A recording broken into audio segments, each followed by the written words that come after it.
What happens when two dudes, one a retired Navy SEAL commander in Colorado Springs, and the other a hippie meditation teacher in New York City, get together to discuss living mindfully? That's a great question, because we don't know what will happen either. Raw, uncut, and unapologetic. Welcome to Men Talking Mindfulness with co-hosts John McCaskill and Will Schneider. Each week, we take an authentic dive into how mindfulness continually impacts our lives, deepens our relationships, and allows us to be emotionally alive. We filter all of our conversations through the man box, where we unpack how as men we are expected to act in society, how fighting the authentic human experience is exhausting and damaging, and how mindfulness can help. Now, on to the show.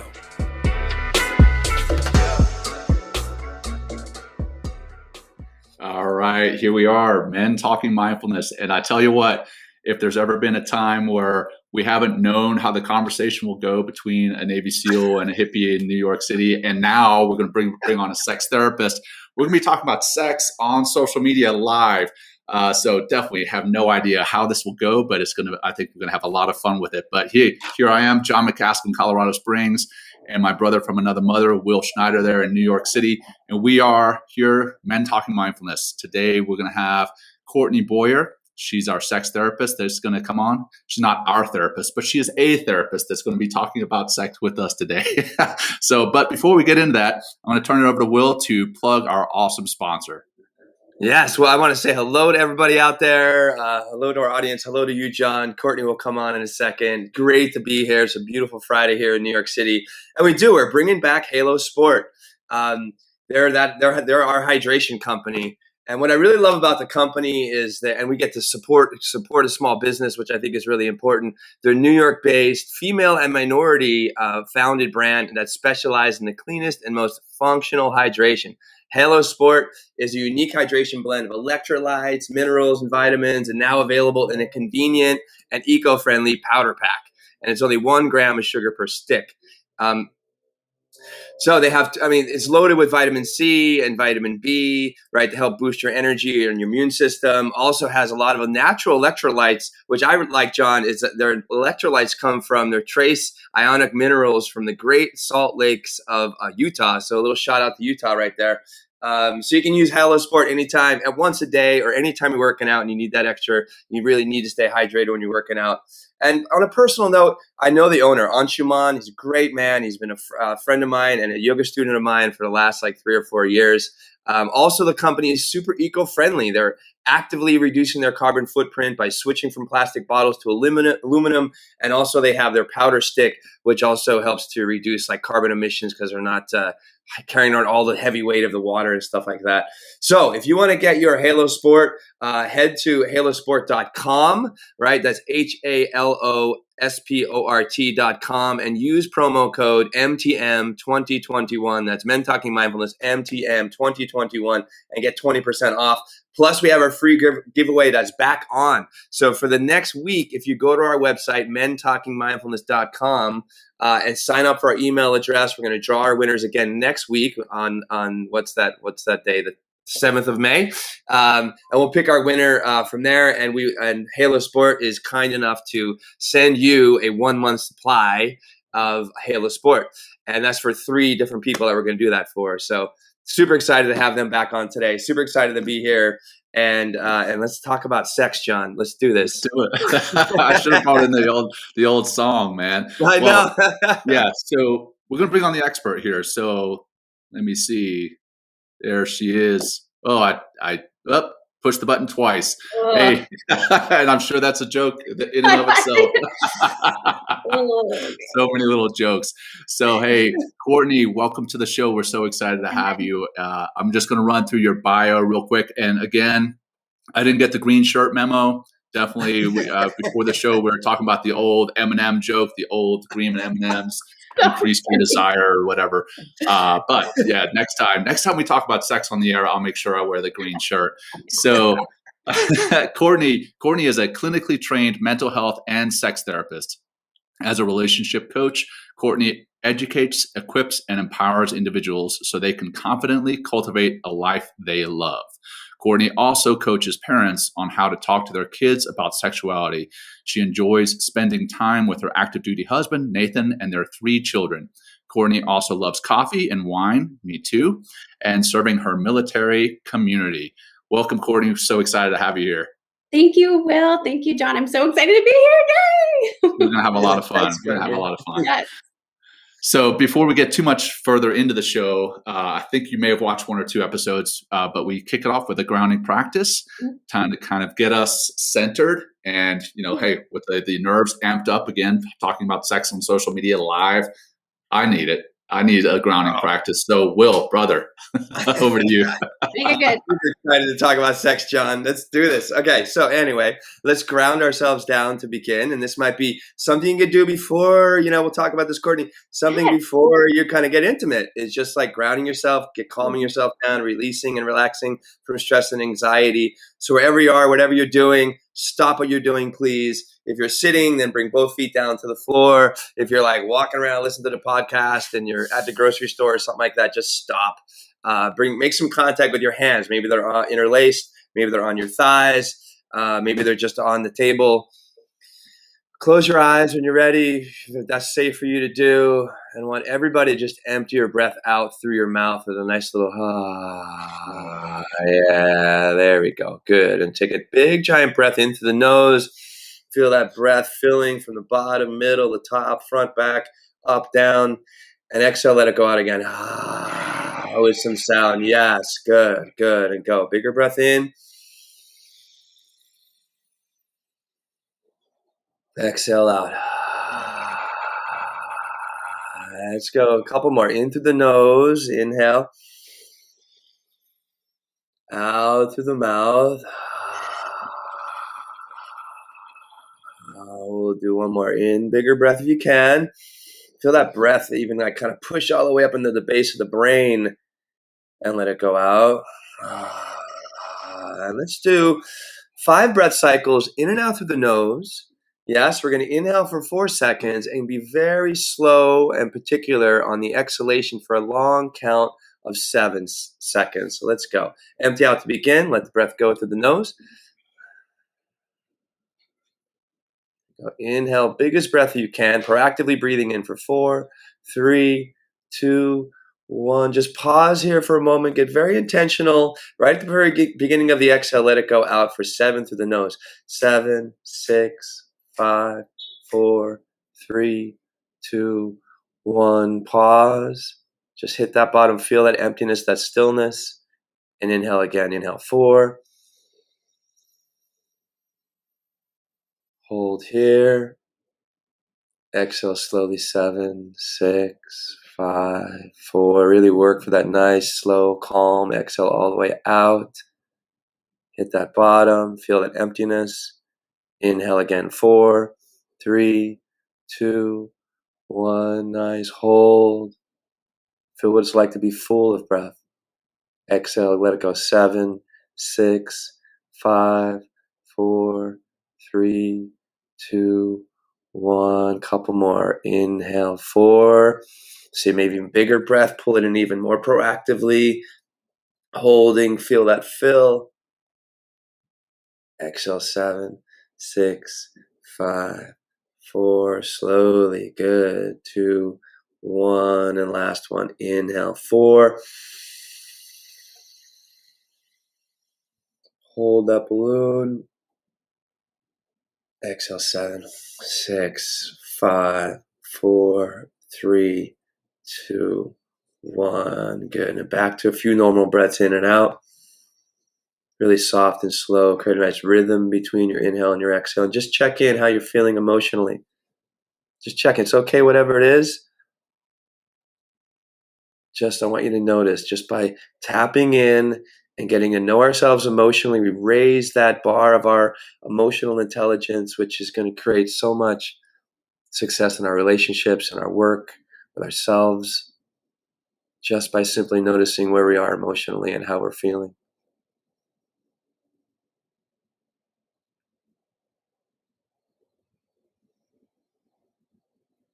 Okay, we'll finish with 1 big breath. Let's empty out again. Let it go. Biggest breath you've taken so far. Keep going. Inhale, more, bigger, bigger, bigger, bigger, bigger, bigger. Hold that breath. 5, 4, 3, 2, and then exhale however you like, through the mouth, through the nose, with a sigh. Let it go out. Yes, easy, easy, easy. When you're ready, open your eyes and welcome back to the show, everybody. How we doing? How you feeling, Courtney? It's good to see you today. Oh, good to have great. you here. Good to see you. Thanks. I know it's the first time we're meeting here on the show. So it's, and you're in Germany, which is awesome. This is our first international guest, I think, John. Fancy. Yeah, we tried for Mexico, but we had no luck. Oh yeah, that's true. It didn't work. But you're our first successful guest. Yeah, there you go. So, well, hey, Courtney, reading through your bio, reading the wine and the coffee part, we should have coordinated and had some type of specific wine for the show, like a pairing for mindfulness and sex. Oh. Next time, the next episode that we do mindfulness. Absolutely, yes. Round 2, and you wear the green. Yes, and I will wear the green. That's true. So, Courtney, just to kind of establish yourself for the audience. I mean, I read the bio. Sure, that's all well and good, but people like to know who you are, why you got into what you do, and how you did. So, why don't you just kick it off with a quick intro and explain a little bit about what drew you to do what you do, and then we'll get into a little bit of the questions and comments. Yes, awesome. So, I grew up in Seattle, south of Seattle. My dad was a private investigator that specialized in child sexual abuse allegations. So in one side, I grew up with, I worked for him starting when I was about 14, would put cases together, would transcribe interviews for him. So I had this exposure to the really destructive world of sex and how that can be terrible. Looking back, I'm like, what was my dad thinking? A 14-year-old doing that stuff, but whatever. And then I also grew up in the church. So I went to a Christian school and really was like raised in the purity culture, wrote letters to my future husband, the virginity pledge, the whole 9 yards. I went to a Christian college and was planning on being a lawyer because that's what I was good at, arguing with people, apparently. I always knew that I wanted to help people though, right? And so I didn't know about this, what that even could entail. So my junior year of college or sophomore year of college, I read The Women's Room for one of my pre-law classes, and it totally changed my life. And it really brought to light how women have just kind of been sold a lie of goods when it comes to sexuality and their career and what they're capable of. And at the same time, meeting my now husband, who had a much different upbringing when it came to sexuality and his sexual experiences. And it just kind of all came to a head. And I was like, this is wrong. Like, we need to be talking about this. We need to be helping people. And this is something that should be celebrated. Sex is a gift and should be celebrated. So I told my parents, I don't want to go to law school. I think I want to study sex instead. And, right. What was that reaction? Yeah, I was going to say, from a bunch of Christians. That's crazy. Yeah. Yeah. And so they actually were like, okay, well, if you think you know what you're doing, and sure. Okay. So I went to grad school, got a master's in human sexuality with an emphasis in education, worked as a sexuality educator for a year or so, realized that people would come up and drawn to me and ask me questions, and I just wasn't qualified to answer and really help them. So I was like, at this point, I'd been married for a few years now and was like, honey, actually, I want to go back to graduate school again. And so I went back and got a master's in mental health counseling. I opened up a mental health and sex therapy practice, then had our third kiddo. My husband got orders. We moved. So I had 3 kids under 4 in Texas, in San Antonio, and was drowning. Didn't know anybody there. It was a lot. And so kind of started to go through this process of myself of feeling resentful and stuck and overwhelmed and exhausted and surviving. Then we moved 3 years later and to North Carolina, and my dad, who was one of my best friends, passed away. And that's really what led me to the coaching world, was needing to get out of that depression and be able to help people. And so I am a relationship coach now because coaching doesn't require licensure. And since we're military, we move a lot and it makes it difficult to maintain licensure. So, Sure. yes, so that's essentially how I got to where I am. Wow. Yeah. So we're thrilled that you are here, and we're thrilled that there are people that do what you do, because we all need the relationship work. We all need work in the bedroom. Whether we think we're great or whether we think we're not, we all need work there. Yeah. So I'll jump right in with some of the questions that we kind of posed to you earlier this week. Sure. So with mindfulness, I mean, we all know what mindfulness is, or at least that's what's being talked about on the show. For those who are tuning in maybe for the first time, mindfulness is being intentionally present in the here and now and focusing on the moment, the physical sensations and the emotional sensations. So it only makes sense that we have a conversation of how mindfulness and sex go together. Absolutely. So in your thoughts or your opinion, Courtney, what are the benefits of living mindfully and bringing that into the bedroom? Yeah. So just a real quick caveat. Anytime I do talk about sex, I always like to just kind of give the audience permission. If anybody feels triggered or they feel overwhelmed because of a past trauma that you haven't dealt with, please do some self-care, like take a break, come back. We'd love for you to join us when you're ready. Definitely reach out to a mental health professional, somebody who is trained in dealing with trauma, so that when things like this happen, you start to develop coping skills and strategies. And then another thing is sex means different things to different people. And so most times that when us as heterosexuals are discussing sex, we think penis and vagina sex, but I just wanted to, the audience, if that doesn't apply to you and sex means something different for you, then just put that assumption in and use what works for you. Great. Right. You're definitely a professional. Boom, right there. Yeah, I know. Thanks. So yeah, tell us about mindfulness and sex. How do they go together? How does it work? What does it look like? How does it improve or really benefit relationships and also maybe our self-confidence or something like that? Absolutely. I think mindfulness is one of the most incredible tools that we can use to improve every area of our life, and sex is no different. The more in tune you are to your body, the more enjoyable and the more in touch and heightened your experience can be. I loved, Will, the breathing exercise that you did, because actually one way to really intensify and elongate orgasm is by holding your breath at the top of a climax. And then that really makes it more powerful. So that's a fun tip for everyone if they want to. Right, I'm writing that down right now. I know, I'm writing it down. Right, I already did, John. I'll remind you. I was like, did he do this on purpose? Because this is perfect. Holding that breath right up there. Yeah. So good. What I see, especially for a lot of my women clients, is that they're so disconnected from their body. A lot of them have been raised in the church, and so there's a lot of shame associated with pleasure in your body and especially your genitals. And so there's been this disconnection and just an encouragement in a way to be separate from that self. And so one of the things that I find mindfulness is so powerful in doing is bringing the individual back to their body, to celebrating it. But that can feel really overwhelming if you don't see your body as a safe space. Yeah. Yeah, get your engines revving there. Okay. Yeah. So mindfulness definitely helps get you aware of the areas where there is that resistance. So really paying attention, especially to the different chakras, like the sacral and the solar plexus and the throat, really tuning in, where am I finding that resistance in my body? And then seeking a way to work through that and find someone to help you with that.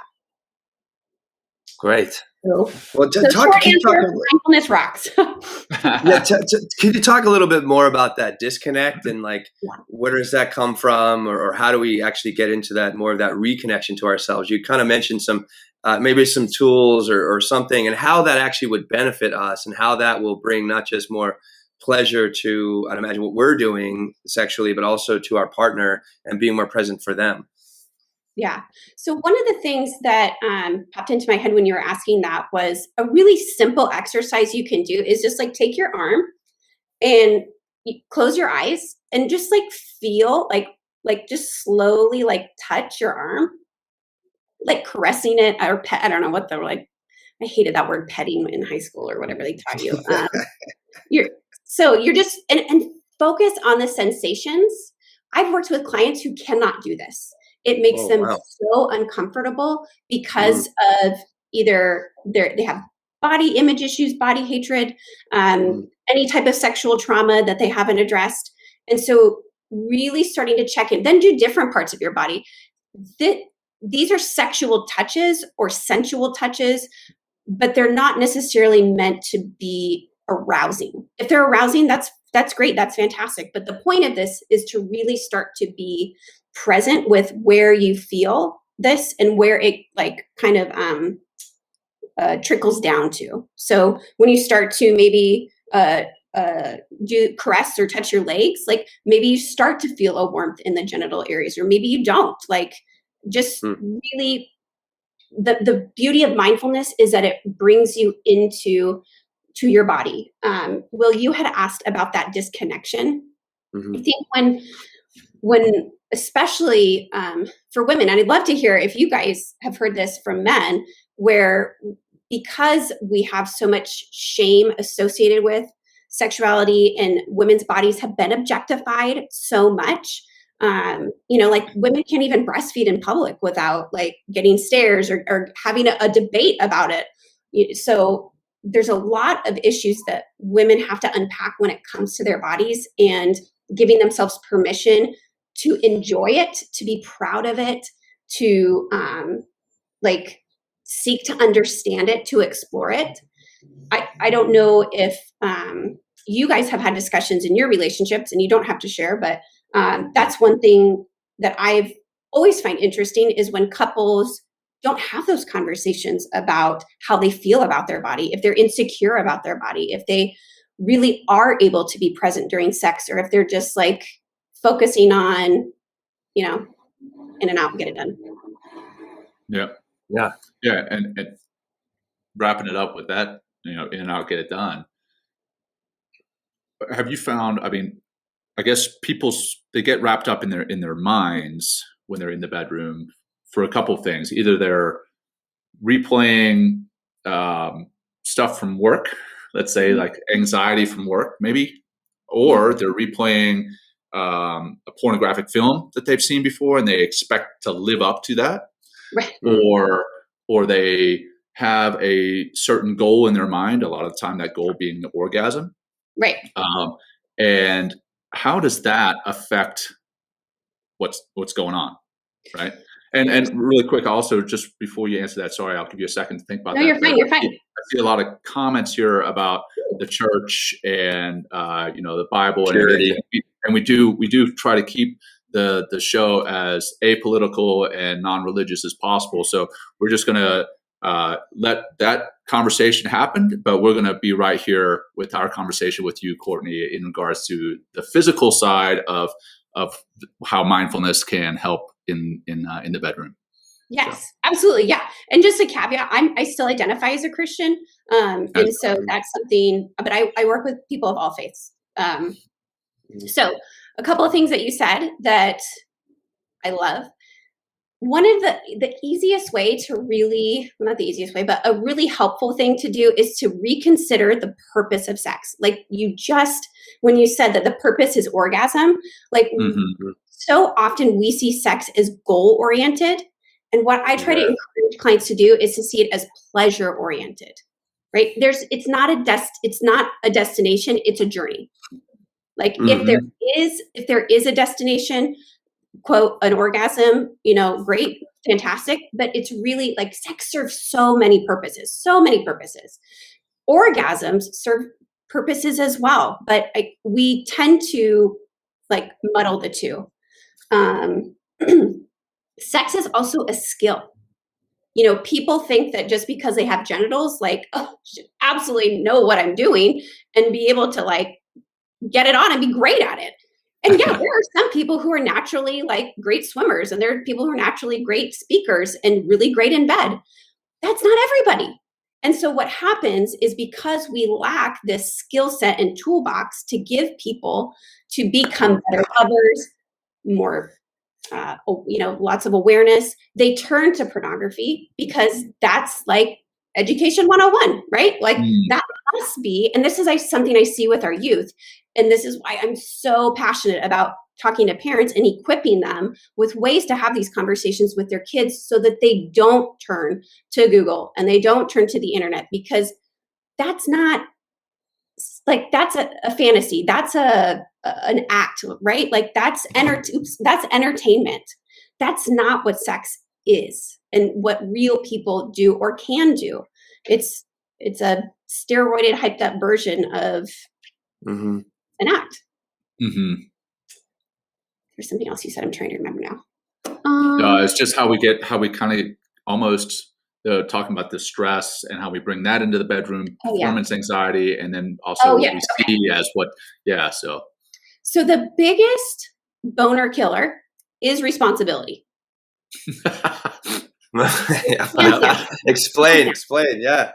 So this again, as a mom, like when you have 17 things running through your head of like, oh, did I put the clothes from the washroom to the dryer? Oh, who's going to pick up James tomorrow? Who's going, right? Like that's not keeping you in your body. That is not keeping you present for sex. So you're just not really going to be there. You're kind of going through the motions.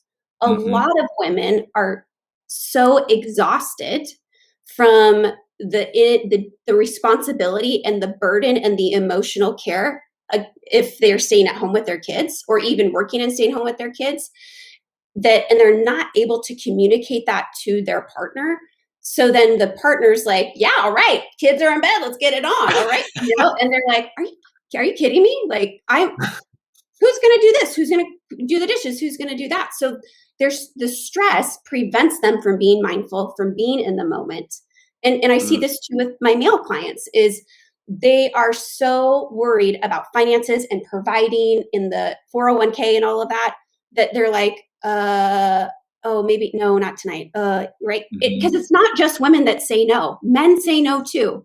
And there's this myth that, men should be these, sexual prowess and always like, they're always wanting sex. And I have women that I know where it's the opposite in their relationship. And that's okay. It's not bad or abnormal. There's nothing wrong with you because your male partner or your female partner. That's why communication is so imperative. I'm glad you brought that up, because that was actually one of the questions we want to talk about is mindfulness in communication, and not just what is verbally being said, but what is being communicated through our body language. Yes. So, could you talk to that for a second? Yeah, I think so. It's like one of the gifts I have is I'm really astute to people's body language and just like their energy and behavior. Some people are less skilled at that. And so that might be something that I'd encourage you to look into, especially if you have a monogamous partner or somebody that you regularly engage with, so that you pay attention to their cues. Like, are they like, look at their eyes, look at their, like, if they're like, tight in their shoulders, or like if they're clenching their fists or taking shallow breaths. Those are all indications of stress and overwhelm. Nobody wants to have sex with somebody who's stressed out and overwhelmed, because that they're not going to be present, and it's not going to be an enjoyable experience. I mean, hopefully you don't want to have sex with somebody like you. That's good. Yeah. Yes. What do you do in those cases? Like, say you're attuned to body language and that kind of, nonverbal communication, or maybe even getting some, indications that that they are stressed out. Like, how, how do you soften that person, or maybe just there's no opportunity for sex there at all. But, if you are like, say, a man and you're like really would love some sex with your woman, or your partner, whatever that looks like, are there ways or just kind of to calm them down, to maybe get them in that space, or, any kind of tactics or tools or something? Yeah, no, it's a great question. So one thing is just bringing that awareness and asking, hey, I noticed that like you seem a little distracted or you seem a little overwhelmed or you're a little bit quieter than usual. Do you want to talk about that? Or is there something going on? Or if you know that like it really drives your partner crazy when there are dishes or laundry or kids awake, get that done. Like knock it out. Like get it done. Then show them, right, that you're trying, not so that you can have sex, but kind of, you know, like it's not that, it's not that I'm doing this for you. I'm doing this for us, and and doing this in a way that this benefits us. And communication, like I cannot emphasize this enough. And asking, right? Like I ask my husband, like, hey, you want to have sex? You want to do that? Whatever. And however he responds isn't about me, it's about him. And so often what I see, especially for men, is that they feel so rejected over and over again when their partners continually say no. They're like, oh, it must be, you know, whatever. It has nothing to do with you. It's about them. So if you want them to be more receptive to sex, then you need to figure out why they're so shut down. Yeah. Wow. And is that something you would, you know, what if you have like a drought in your relationship or you haven't had sex? Is that something that maybe you go out to a sex therapist, or, you know, maybe you need to change environments or something like that, you know, like go to a hotel or like go on a little vacation or, you know, something to maybe like, you know, spark that fire again is there. Because I mean, I'm sure there's a lot of listeners out there or people that are in relationships for a long term. And I'd imagine sometimes, you know, that intimacy could get a little stale or just boring because like, you know, maybe there's no nuance in intimacy in the relationship or something. Right. Yeah. I mean, so the erotic is lessened the closer we are. So the more, the closer, right. And it's just, you would think like, oh, well, we're like best friends and like we hang out all the time and COVID, we're home all the time. Like, yeah, that's great. Like, no. Closeness is what causes like, I need some excitement. I need distance. Distance, not necessarily in like, I mean, yeah, I guess physical, but like that your partner has their own thing. You know, like they have things that excite them. They have things that you don't necessarily know all the intricacies about. That's why sex and your hormones and everything are going crazy at first, because when you first encounter someone, you don't know much about them. And it's so exciting and that's erotic and that's arousing. And then when you get to know that they snore if they sleep on their right side and like they don't like calling their mom on her birthday, and you're just like, oh my gosh, that's not hot, guys. Like that is not hot. So what do? Try and find ways to create like that distance. Again, I'm not talking about separating. I'm talking about finding ways where you're your own person and you have your own interests. You still share things, but you also kind of have this like one thing I find so sexy about my husband is that he's really great at his job and he's super successful.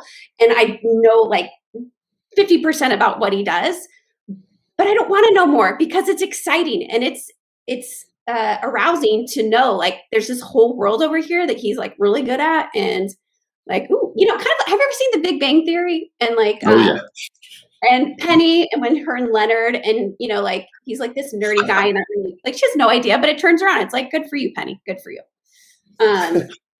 Another thing that helps to increase intimacy, increase this mindfulness and closeness is absolutely changing environments. If you can be away from the piles of laundry, if you can be away from your work, which so many people are working from home now, if you can change that environment, it tricks your brain into kind of like, ooh, this is exciting. This is something fun and different. We haven't had sex in this sink before, or this, you know, hotel bathroom or whatever. Like, let's try that. That's why affairs are so exciting, because you have the emotional distance, or, you know, you don't know a lot about, I don't have to worry about his or her 401k, or, you know, like if she does her laundry or whatever, and there's no responsibility, which again is the boner killer. Which again goes back to why the relationship is so hot and heavy at the beginning. And like you said, then you find out that the person snores, or that they don't call their mom on their birthday, and Right. that they're a human being, where you Of have course. them kind of built up as this something more than that, and then you find out and you get disappointed. How can we avoid that disappointment that we have in relationships? And I want to be clear too, because my wife is probably going to watch this at some point. I'm not disappointed, babe. I love you. I got to put that out there. Amazing. Yeah. I think giving each other permission to be honest and open and be like, you know what, I'm really just kind of struggling. Like, I remember one time when my husband and I were just not, like, he was in med school. I hardly saw him. We just had our first kid. And he was like, I don't think I'm in love with you anymore. And I was like, yeah, okay, well, you suck, or whatever. But we were able to work through that because he was vulnerable enough to communicate how he felt. And so it forced us to be like, you know what, you're right. We're totally neglecting our relationship. And that's something that needs to change. And it did. And it's normal to have the ebbs and flows in the relationship, and giving your partner permission to share that with you, not with the fear that they're going to leave, but the truth and the beauty of what can come from that openness and the honesty. Will, you had asked about when couples go for a really long time, do they seek a sex therapist? What I see is the lack of sex 95% of the time is a symptom of something in the relationship itself. Yeah. You just brought up, like, I mean, about communication, vulnerability, and that's like creates a sense of intimacy already, right? When you're communicating on that basic level of just, or you're just like, I love you mentioned, it's like the mysteriousness of what your husband does, right? And also the sexiness of it. And just, I know, like, when I'm asked about what I do with my partner, I love sharing it. And I feel more open, and I feel like more connected to her because, because I want to share my passion. Yeah. So that those things I imagine would help to increase, the intimacy, not just in the bedroom, but, in the overall relationship itself. And I think that would lead to, I'd imagine, some more sex within the relationship. Absolutely. Yeah. And finding too what works. I always get the question, how much sex should we be having? What's normal? Yeah, what is normal, Courtney? What is normal? Too healthy, Courtney. So what I ask them, I will ask you, why do you want to know? That's a great question, because I think when I ask that question, I'm like measuring up. It's like, well, if I have 5 or 6 times a week, it's like, what are my other friends doing? Exactly. I'm just being funny here, but yeah. Yeah, no. I know. I appreciate you being a good sport. It's true, right? That's why we want to get a gauge of where we fall within the collective, and where like, oh, phew, totally better than everybody else, or exactly, whatever it is. So I tend to, when people ask me this, I always ask a question with a question, or answer a question with a question. And then I will eventually share that studies show that couples that have sex once a week are the happiest. What happiest means is not necessarily defined. It's subjective, of course. I've worked with couples who, and they didn't come to me because of the sex thing. They came to me for something else, but they have sex once a quarter, once every 6 months, and they're super satisfied with that. I have couples that come to me who have sex every day, and they're super satisfied with that. So if your sexual activity with your partner, you're happy with it, you guys are both like, yeah, this is great, this is wonderful, then it's not problematic. It's not my job to tell you, oh, you should be having it at least this amount of time. Yeah, I think it sounds like you're saying, like, the communication within the relationship, like outside the bedroom, I think it is so important, because it's like, if I'm okay with once a quarter, once every, I wouldn't be, I don't think, but if I was, it's just like, and my partner's okay with that, then that's great. Absolutely. Yep. And Wellington here is saying dry spells are normal. People in long-term exclusive relationships will tell you the same thing. So, I'm just like speaking to one of our commenters here, one of our audience members, but I guess there are dry spells in a relationship as well, because things can be really John, you're going to have a third child in a little bit of time, and your wife will be healing and all that kind of stuff. Mm-hmm. So, it's, I guess that, like you mentioned earlier, ebb and flow. Yeah.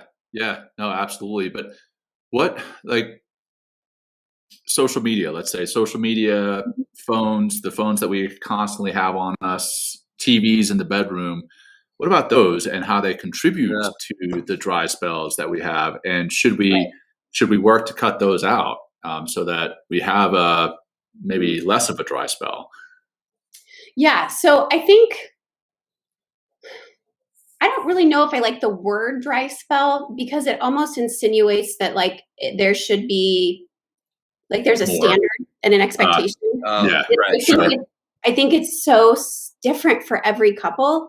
If you know that like you struggle with becoming consumed with the TV or social media, then don't put that temptation in there, right?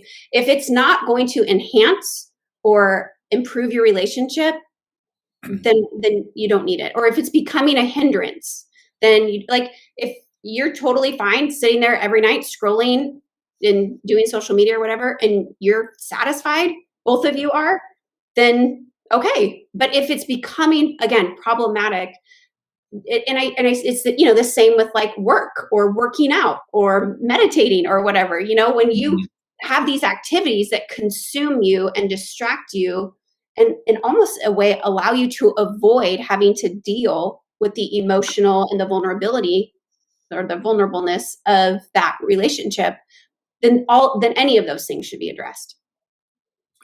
Well, so mentally escaping there, so potentially mentally escaping via social media or binging Netflix or whatever the case may be. What about mentally escaping actually during the act? And specifically, and this is going to be a little difficult to go down, but if someone has experienced trauma, specifically sexual trauma, right? What do you say about those who are mentally escaping during the act? And is there any way for them to come back and enjoy sex? Yeah, absolutely. Absolutely. There's totally hope. It requires work though, right? Like it's not an overnight, it's not a pill. It requires a lot of deconstructing, a lot of healing, a lot of, and that's not fair. It's not, that happened to you and now you have to go be the one that processes it. But it's a way of regaining that freedom from that perpetrator is by reclaiming your body and by taking that power back and really enjoying the body and the gifts and the sexuality and sensuality of it. It's going to happen, the mental escape, right? Like you're going to check out, be aware of it. Right? It's not about judging yourself for when it happens, but it's really important that you don't make it a habit and recognize like, I don't like just being like this vessel that just kind of lays there. That doesn't feel good to me. That doesn't benefit our relationship. And so I need to do something, or I need to figure out why I'm retreating and checking out. Mm-hmm. And then a related question, and this comes from one of our audience members, is how to recover from a bad sexual past. Maybe not trauma, but maybe you've just had bad experiences where maybe it was just awful sex with a certain partner or a certain time, and now you're thinking the whole time that sex is just bad. How do you recover from that? Yeah. So totally recoverable. That's the great thing. Like all of this is recoverable. Working with someone who can help you rewrite your sex story. Like that's essentially what it is. It's about forgiving and releasing the past and starting to reclaim and create that future that you desire. If you find yourself in situations where you're like, oh my gosh, like I had one client who repeatedly had cheaters. She kept attracting cheaters so we had to like look at her self-worth and be like, so maybe you don't think you deserve anything better than this standard here? And so we really worked on bringing her up and helping her to realize that, no, I do deserve somebody who's faithful and who's loyal. So in that respect, sometimes when we have bad sexual experiences, not trauma related, it can be a creation or attraction of our own that because of our low self-worth or our low self-trust. Wow. Thanks. I almost want to share an experience I think would be very helpful for the audience. But I also have a question for you, Courtney. It's like, so what if, what if you're in a relationship and you haven't had sex in a long time, and you guys haven't really spoken about that part of your relationship? Like, how do you begin to broach that conversation mindfully, or what are the things that you can do in order to maybe open into that conversation so you can get back to being intimate and have a deeper relationship? One of the things that I find that was really, and we talked about it a little bit earlier, is connecting emotionally. Like, so often we take sex so seriously, like it's fun, like be playful. And if you are playful outside the bedroom together, if you are curious about your partner, if you are loving and encouraging and flirting, that's how you begin to connect and be vulnerable together. And that can translate and open the door to that sexual connection. So if you are in a position where you are not, it's been a while and you're like, oh, this has gotten to the point where now it's awkward. Like, right? Like, just embrace the awkward, right? Because there have been so many things where in life, like life is too short to just allow things to just keep growing and growing. It's not going to fix itself on its own. Like, unless you get drunk, which, I really don't recommend doing. And that forces you to, have the liquid courage to go and do it. Like, get over your ego and be vulnerable outside of the bedroom so that you can emotionally connect, open up. And that is sexy. That is connection that translates into getting back on a more consistent connection. One of our audience members says, "I do a sexy dance for my wife, and she laughs at my humor." and then he continues. He says, "I don't mean to brag, but so, good on you. Brag all you want, sir." I love it. Keep going, John. Go ahead. Well, no. Okay. Another one of the. Go, John. Sorry. Okay. Well, actually, I think it might be helpful. Like when I was a younger man, I was like 26, 27. This kind of comes back to that recovery question, and I was out of college and and getting in more relationships, and I was just premature ejaculating a lot. Like, I mean, I just was like, quick, sex was short and quick, and I felt all sorts of shame, and I didn't feel I was a good lover, and so actually, and I wanted to fix that because I felt like it actually destroyed one of my relationships and someone that I cared about deeply. And I actually picked up a book and how to overcome, premature ejaculation. Okay. And I worked with the book. Like it helped me really get into talk about mindfulness. It's like, I never really thought of the book in this way. I still have the book, I think.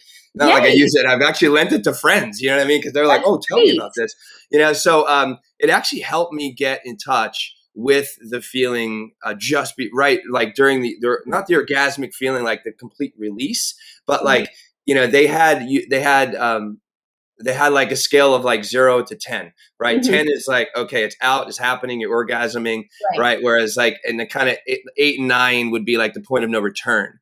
Right. So it would the practices of like, I would be masturbating. I'm talking about this on the air, but I think it's very helpful to share this. It's like normalizing. Yeah. Right. Yeah. And so they say like to work yourself into a space where you can continually stay in that 6 or 7 range is super pleasurable, but you're not, it's not going to be over very soon. Right. And then getting better at that and getting familiar with yourself, through masturbation in this case. And then they take it a step further where then I ended up having a partner. I told her about this book because we're kind of having the same problems. And she was like, oh, let's work on this. Yes. So, and also in the book, it was like, let's work on this together. Yes, So there's so many great exercises. Yeah, we had some really great exercise together. It really brought us so much closer to work on this problem that is not just my problem, but it's our problem, because we're in a relationship together. And I mean, and my sex was so much better. I felt more confident as just a man in general. We had a better relationship. You know, sadly that ended. I went on to have better relationships, and I felt like, oh yeah, I got this bedroom thing handled. That's fantastic. You know? Yeah, it was. Yeah. So I just want to share, because it was something I wanted to be, I wanted to just have better relationships. I just wanted to be more intimate, because for me, when you prolong sex, it gets bigger and bigger, and the orgasms could even be greater. If you're not just always working right for that orgasm, but really enjoying and checking with your partner. Yeah, absolutely. And I think it's important to know too, that most men ejaculate orgasm. They're not technically the same, but around the 3 to 5 minute mark. And women, it's more like the 10 to 15 minute mark. Wow. So for the men out there, if you are like, like I'm ready, right? So that might be a motivation to really learn how to delay. And there's nothing, and most women too aren't able to orgasm through vaginal penetration. So I'd say about 60 to 65% of women need actual clitoral stimulation, as opposed to just pounding it in. Yeah. Well, that was like, I would work to like a 15-minute. I literally set a timer. Yeah. And then go for it. That's so great.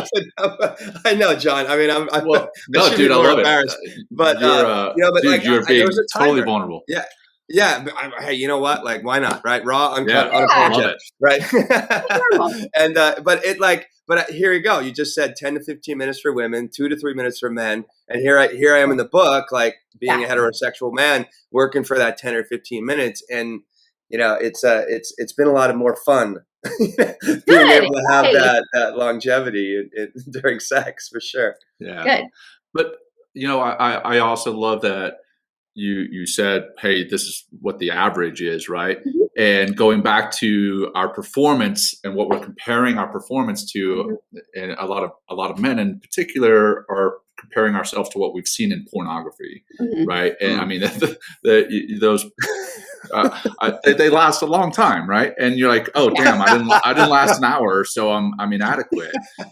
So that comes back to those feelings of inadequacy, and that leads me into my next question, and it's actually tied to some of the questions that are off here by some of our audience.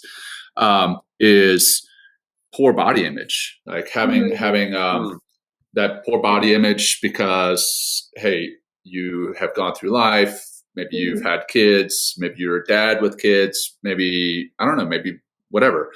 How does that contribute to difficulties in the bedroom, and how can you overcome that? Yeah, I mean, I think there's just that sense of self-consciousness, of like, oh, I do not look good at this angle, or like, oh, that's kind of getting in my gut's getting in the way of whatever. I would really check in though to see if it is actually impairing your ability to perform. So often it doesn't. We think it does, right? We think that we're a lot worse or grosser or whatever than we think we are. This is a tough one because, we want to feel good in our bodies, but we think that if we change how our bodies look, then we'll feel better. And that's not the case. Like, you can feel good in your body, even if it looks different than when you first had sex with this person. Like it's the choice, and learning how to manage your mind around that. You can still accept your body for what it is now and still want to work towards a better body, whatever that is for you. And doing it for a variety of reasons. Like, I work with women who I'm not a weight loss coach, but some of them will be like, well, one of my goals is to lose weight. And I'll be like, well, what do you want to lose it for? And I'm like, if you want to lose weight to look banging in a bikini, like, I don't care. Like, that is totally fine. Just own it.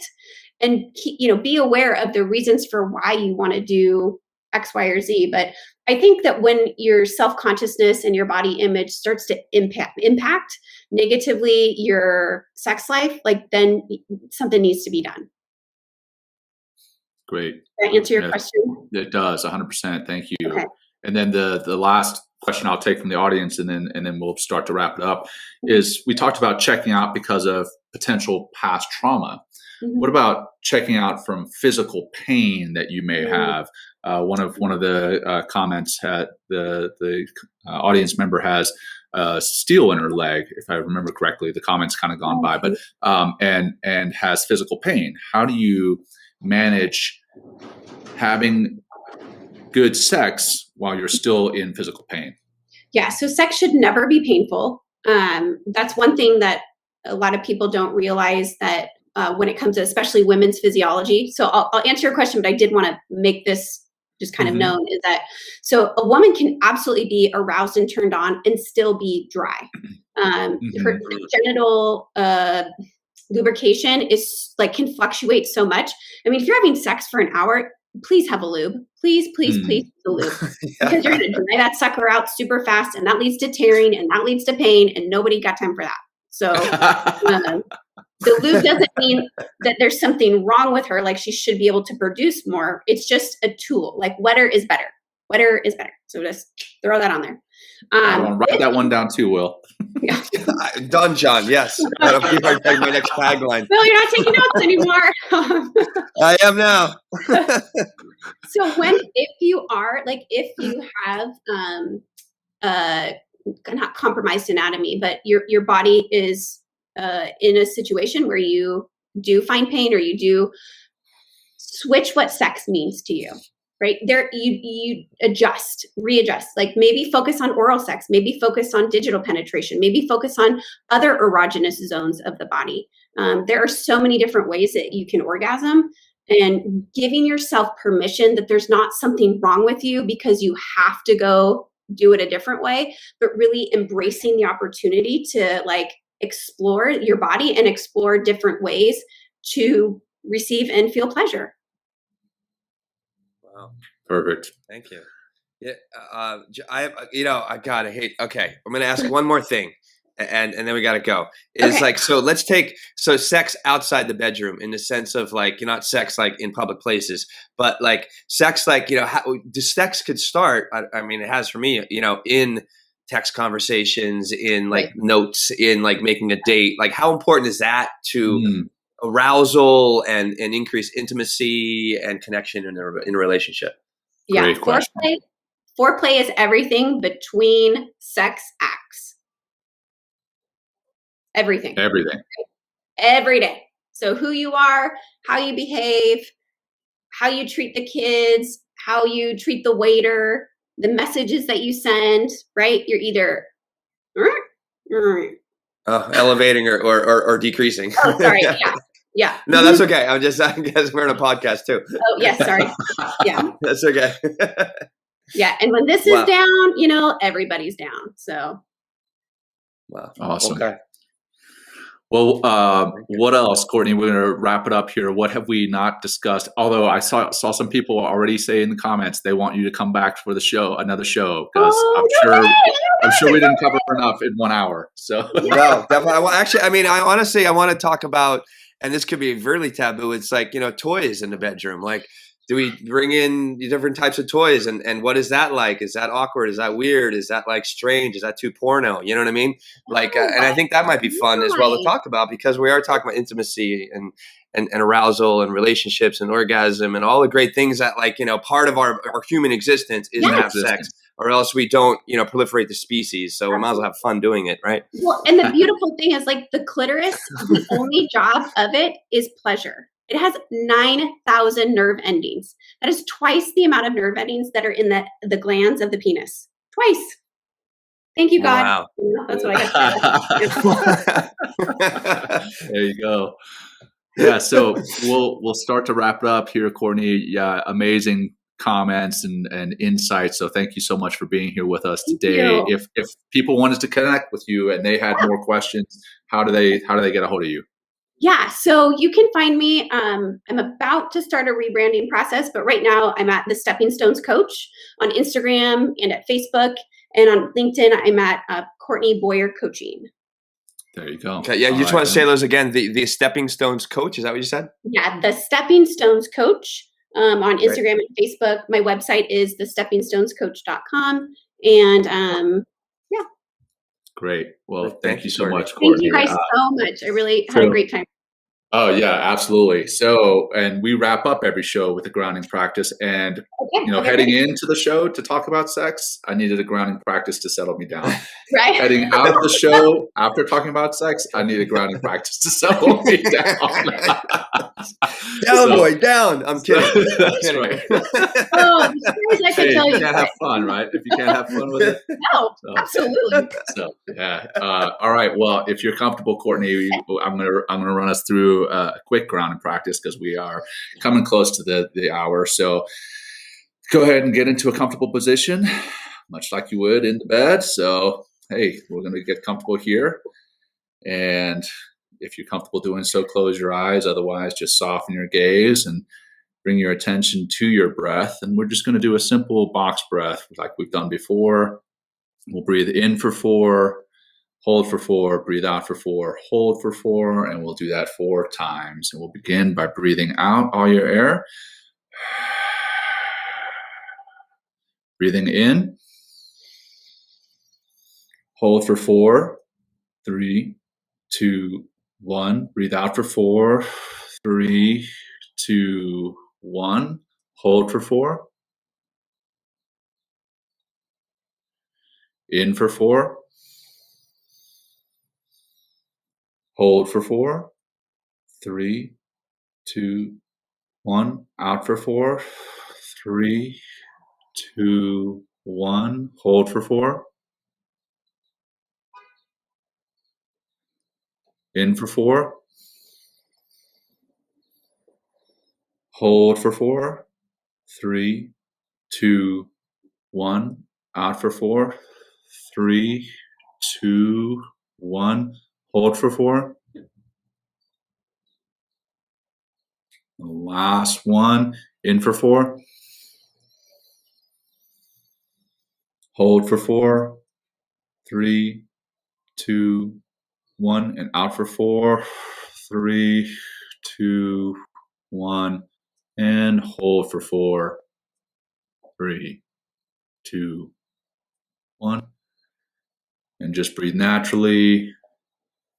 And now when you're ready, go ahead and start bringing some movement back and open your eyes or refocus your gaze and come out of the practice on your own time. Courtney, been wonderful. Thank you so much. Thank you guys. And Will, brother, always a pleasure. And I'll turn it over to you, Will, to wrap it up. All right. Well, hey, thank you everybody out there for listening, for being part of the show. Enter our Halo Sport Challenge by heading to mentalkingmindfulness.com, enter email. And we also have a Facebook group, John, right? We have our Facebook group, Men Talking Mindfulness. Join that. We're going to be, that'll probably be the start of our pseudo Patreon eventually moving into. So we're going to be adding content there. We already have, Courtney's in there. Courtney's in there, right? So you can ask Courtney, and Courtney, you can post all you want. Other people can post comments. Again, please, everybody, it's not apolitical. It's non-religious. This is a place for all of us, men and women and everyone in between, to come and talk about mindfulness, how it can enhance our lives and and benefit each other as a community. It's so important. And we're all about community here on Men Talking Mindfulness. So thank you all for being here and being part of our community. And I wish everyone a great day. And I think that's it, John. Let's sign off. All right. And Courtney, hang tight for a second after the outro. Thanks for joining Will and John on Men Talking Mindfulness. If you enjoyed the show, please like and share it with your friends and family. And please, we would appreciate a review too. Until next time, this has been Men Talking Mindfulness. Thanks for showing up.